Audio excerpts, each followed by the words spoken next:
جنوبی کوریا، جس کا مکمل نام ریپبلک آف کوریا ہے، 1,0210 مربع کلومیٹر رقبے کے ساتھ اپنے رقبے کے حوالے سے 107ویں نمبر پر آتا ہے۔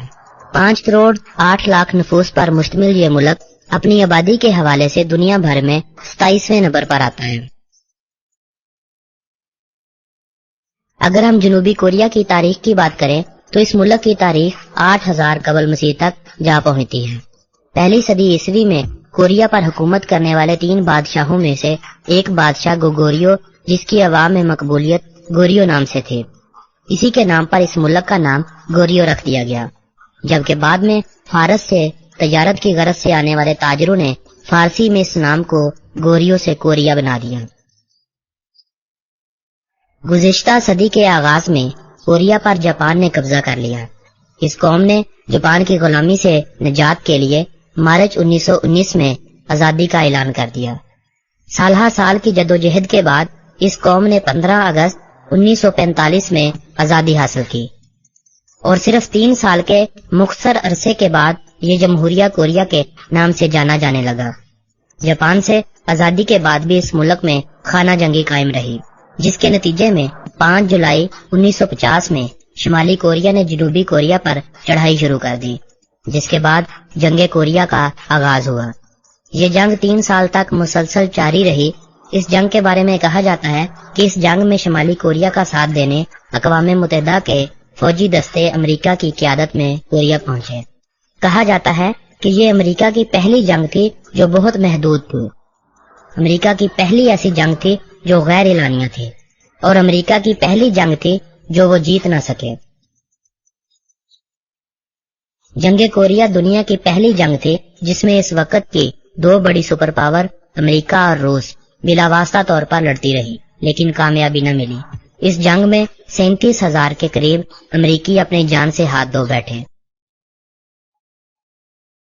1953 میں جنگ بندی عمل میں آئی، اور اس کے ساتھ ہی یہ دونوں کوریائی ریاستیں شمالی اور جنوبی 2 حصوں میں تقسیم ہو کر رہ گئیں۔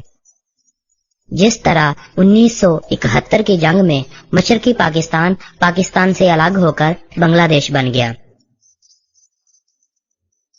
جنوبی کوریا کے بارے میں اگر دلچسپ معلومات کی بات کی جائے تو کوریا میں پیدا ہونے والا بچہ اپنی پیدائش کے دن 1 سال کا ہو جاتا ہے، جبکہ دیگر ممالک میں جب بچہ پیدائش کے بعد 1 سال کا ہوتا ہے تو اس وقت کوریا میں پیدا ہونے والا بچہ 2 سال کا ہو چکا ہوتا ہے۔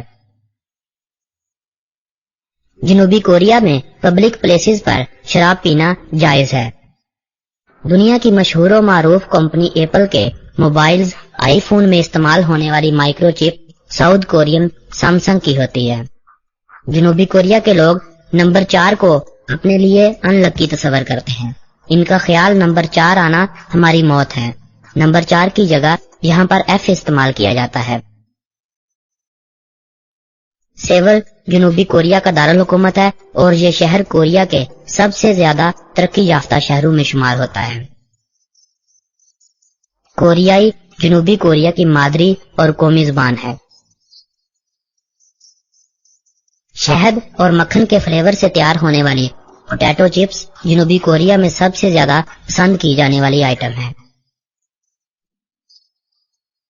جنوبی کوریا میں کام کرنے والی کمپنیاں جن کا شمار دنیا کی سب سے بڑی کمپنیوں میں ہوتا ہے کچھ یہ ہیں: Samsung electronics, SK holding, Hyundai Motors, PESCO, LG electronics, Korea electric power, LG display, Samsung life insurance اور دیگر۔ جنوبی کوریا دنیا میں سب سے تیز انٹرنیٹ فراہم کرنے والا ملک مانا جاتا ہے۔ یہاں پر اوسطاً internet speed 34 MB per second ہے۔ جنوبی کوریا میں 95% لوگ انٹرنیٹ کا استعمال کرتے ہیں۔ دنیا میں میک اپ کا شوق رکھنے والے مرد سب سے زیادہ جنوبی کوریا میں پائے جاتے ہیں، جو کہ 1 سال میں اربوں روپے اپنے آپ کو خوبصورت بنانے پر لگا دیتے ہیں۔ جنوبی کوریا کو پلاسٹک سرجری کا گڑھ بھی کہا جاتا ہے۔ یہاں پر آپ کو ہر 5 میں سے 1 فرد ایسا ملے گا جس نے پلاسٹک سرجری کروا رکھی ہوگی۔ ہر سال لاکھوں لوگ جنوبی کوریا میں پلاسٹک سرجری کے لیے آتے ہیں۔